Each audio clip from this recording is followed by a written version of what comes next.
People can earn millions and still end up broke. That sounds crazy, right? But it's not because of bad luck, not because they are lazy, but because of how they've been conditioned to think about money. We see it all the time. High-earning athletes and celebrities filing for bankruptcy. Doctors and lawyers earning six-figure drowning in debt. That's because income alone doesn't protect you. Your money psychology and habits do. Millions of people have been conditioned to be poor without knowing it. The programming is so subtle, so ingrained, that it feels like natural thinking. Today, we're exposing these hidden patterns and showing exactly how to break free from them. Let's dive in. Now, let's get one thing clear. When I say poor, I'm not talking about sleeping on the streets with no food to eat. I'm talking about the poverty mindset. If you live in a developed country, you already have material advantages compared to those in developing countries. But the conditioning can still keep you broke, living paycheck to paycheck, trapped in debt, scared to invest, and always chasing instead of building. Think of the conditioning like this. It's like being given a map that always leads you to the wrong destination, and nobody told you the map was wrong. You need to know the map is wrong, know the correct route, and reroute to the right destination. Now let's look at 5 ways we have been conditioned to be poor, and what we can do about each one. Number 1. Money values passed down by our parents or immediate caregivers. Think about it. None of us came into this world knowing how to handle money. The very first financial lessons we ever got weren't from school or books, but from watching the people closest to us, our parents, or whoever raised us. Now, if you grew up with healthy money habits in your household, that's a blessing. But unfortunately for some, the opposite is true. Maybe you saw your parents constantly stressed about bills, living paycheck to paycheck, or even arguing about money. Without realizing it, those patterns can become your default setting too. If you grew up in a home where money was scarce, you might carry a scarcity mindset, believing there's never enough, or that wealth is something other people have.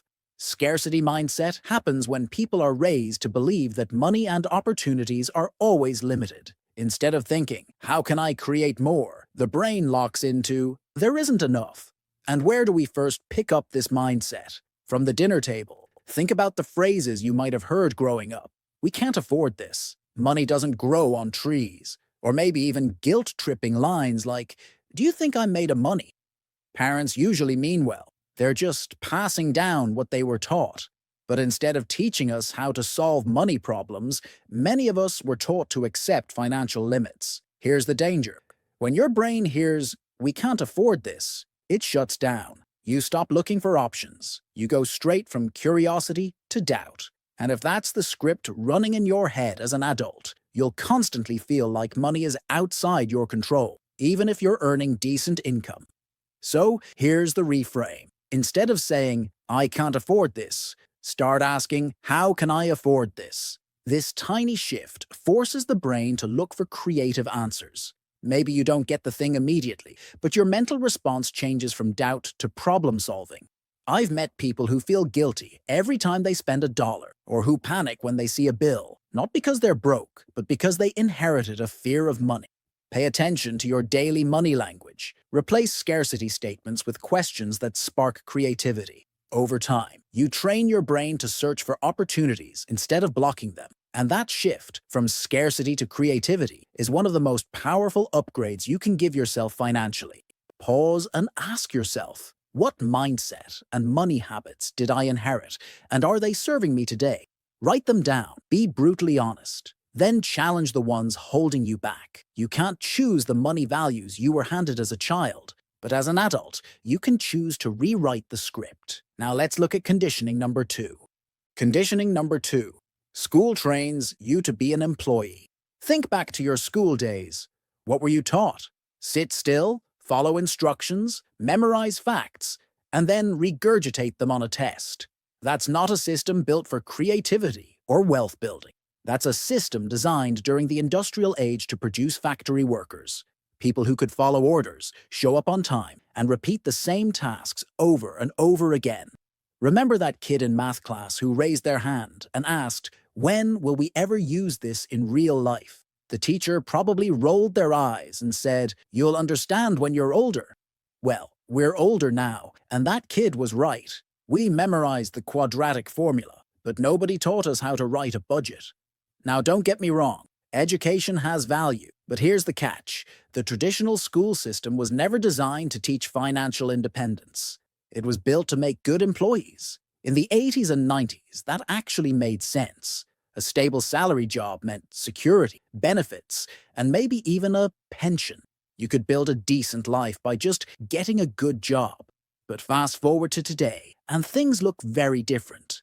Back then, a degree was a golden ticket. It gave you prestige, opened doors, and almost guaranteed you a job. But today, it's just the baseline. Today, it feels like almost everyone has one, and many are buried under student debt because of it.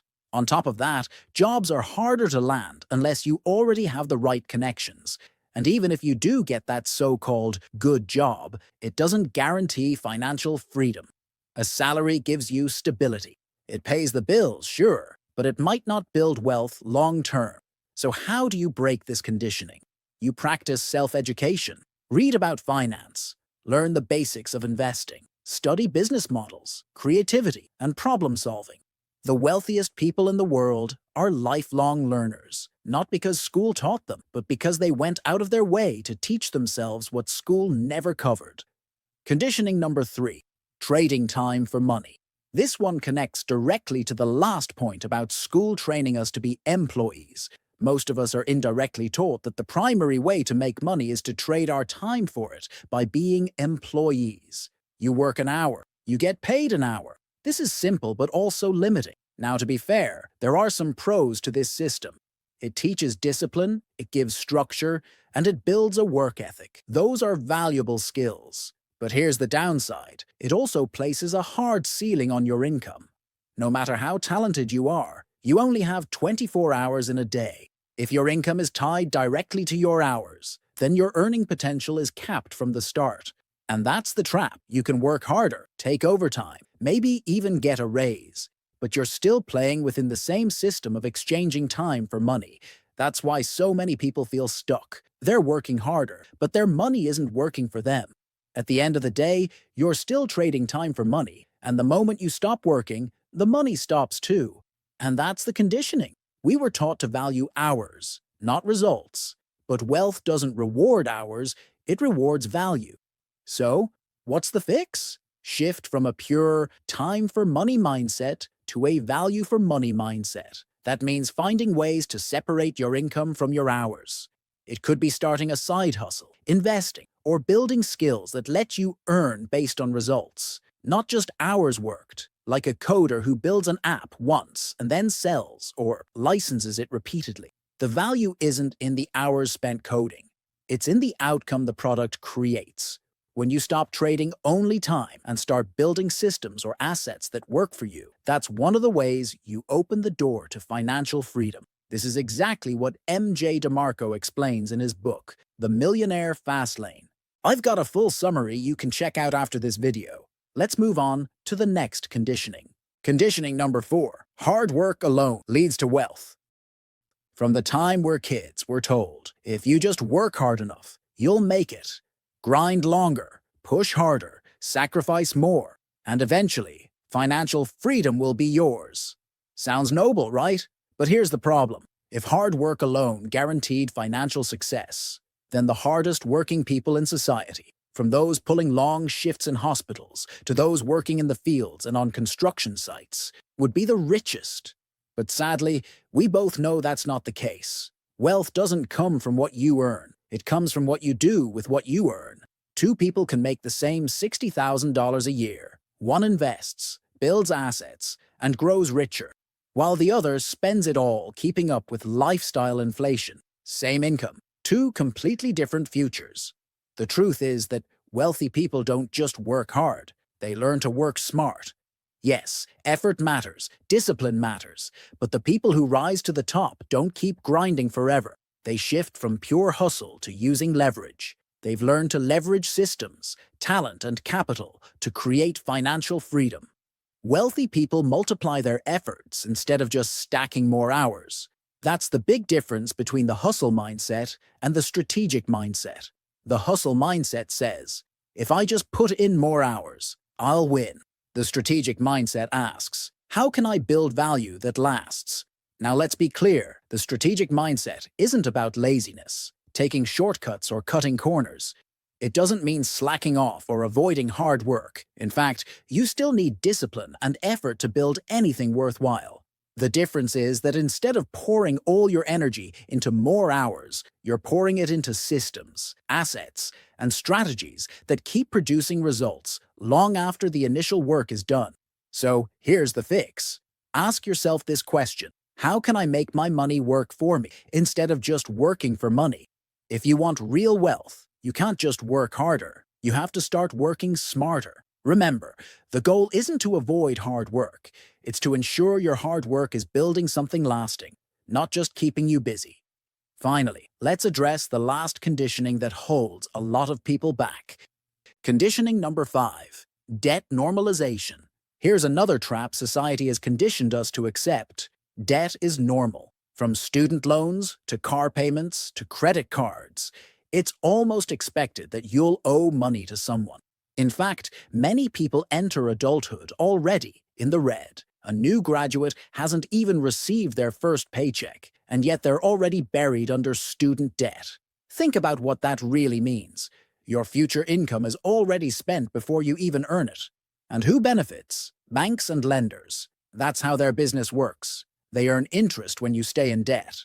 But once you understand that, you can flip the script and stop letting the system profit from you. But the cost isn't just financial, it's psychological. Debt steals peace of mind. It creates stress, limits your freedom, and locks you into decisions you may not even want to make. A car loan might dictate the job you keep.